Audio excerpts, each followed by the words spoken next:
House of the Dragon, Episode 7, called Driftmark, is fantastic. It's probably my favorite episode of the series so far. It was fantastic in terms of the performances across the board. It presented some amazing changes from the book that are quite interesting in their implications. And my favorite part of it was getting to see Aemond claim Vhagar. This is a very important event in the book, and it is here too.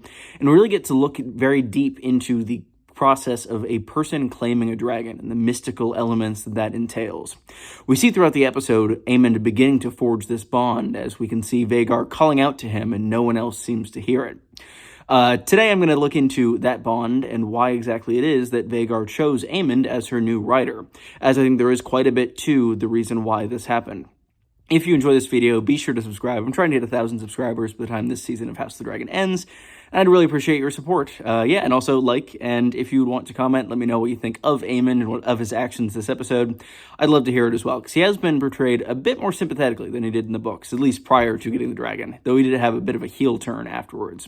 So yeah, let's jump into it. Some of you may be confused about one thing I said in the title, that being that Vhagar chose Aemond. It's framed in the episode as though Aemond steals Vhagar. That is said by some of the other kids. However, that's not exactly the case. In the books, we've seen several cases, neither of which have been spoilers for House of the Dragon, where people try to claim dragons and the dragons do not want to be claimed, and they are thus essentially just burned alive or eaten, or both.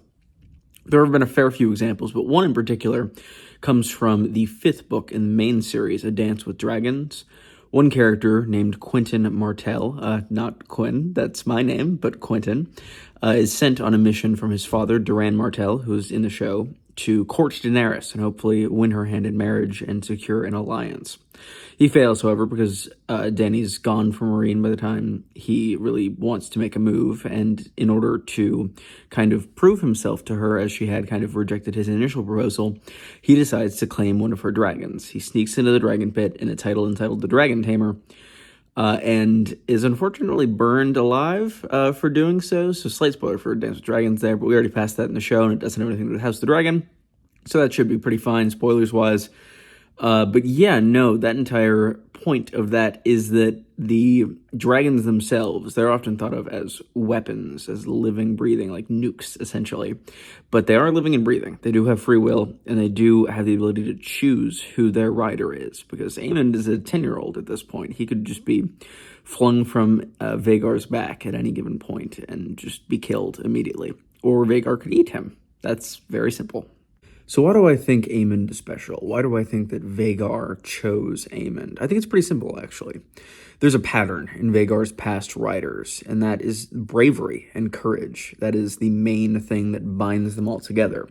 Vhagar's first rider was Visenya Targaryen, the sister and wife of the conqueror Aegon. She was known as a very skilled warrior and valiant in battle. She was also not necessarily the most morally upright in certain regards, which is another thing that might be shared with other writers of Vhagar at various points. But her defining characteristic was her skill at war and her general attitudes therein. That was passed on to her son Maegor, and we saw how that ended up turning out, as Maegor was famously a very cruel and warlike king at all times. However, Vhagar's second rider, Balon Targaryen, was the father of Viserys and Daemon. So we know of him. We talked about him a little bit in episode 5 with the conversation between Otto and Viserys. That conversation was in episode 4. But he was entitled the Brave. That was his chosen name, and it was because of this bravery that I think that Vhagar allowed him to bond to her. She respected the bravery there. Same with Laena. This was a scene that was cut from episode 2, but Laena was only about 12 in the show canon when she bonded to Vhagar, which, being that it's the largest dragon in the world at this point, is quite a feat of bravery in itself. Aemond is only 10 when we see him claim Vhagar in this episode. And I think that through line of bravery really runs through all of Vhagar's riders and is the thing that allows Aemond to safely ride Vhagar. I think there's a bond of mutual respect there, as Vhagar knows that Aemond is one who is valiant enough to take this risk.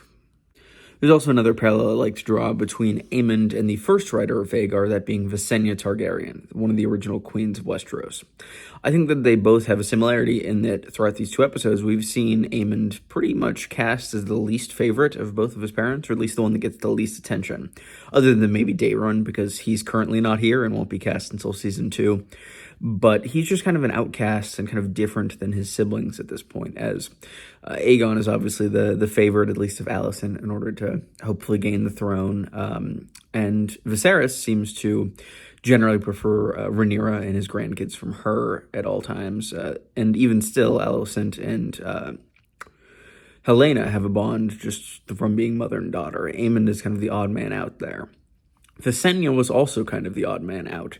She was married to Aegon, yes, but it was widely known that she was much less preferred than his other sister and wife, Rhaenys, who was their younger sister.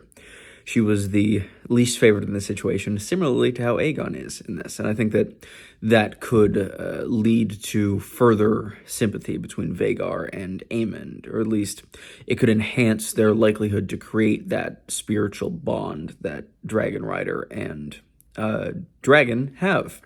We saw that spiritual bond actually exemplified in episode 3, because we see in that episode Daemon gets hit in the shoulder with an arrow, and it's not him that cries out in pain, it's Caraxes. This implies that there is some magical bond that links the consciousness and feelings of these two creatures together.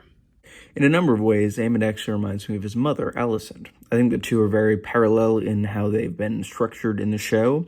We've been made to sympathize with both of them in their youth. However, that sympathy might not carry over to adulthood as we see them perform more and more actions that diverge from what we saw their initial motivations to be, and their initial kind of goodness in both of them, though they might be misunderstood. I think that's an interesting angle to run with for Aemond. I think that in the books, he just comes off one sort of way, which I won't get into here in case of spoilers for those who have not read it. But I do like the dimension that adds to him, and I hope that dimension continues going forward into the story, because he does have a lot of really great dramatic potential. I think that his mother is one of my favorite characters. Alicent's great so far, and I think she's very complex, has a lot of dimension to her, and I'm excited to see whether or not Aemond will have the same.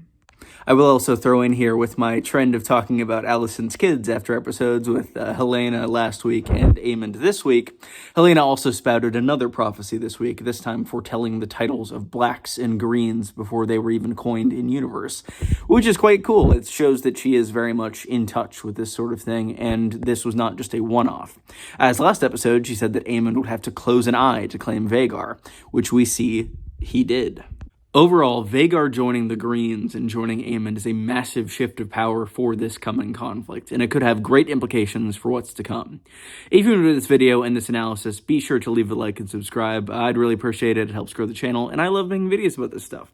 I've already got one more topic that I definitely want to cover, given a change from the book this episode, particularly involving Laenor, and I would love for you to be able to see that in a few days.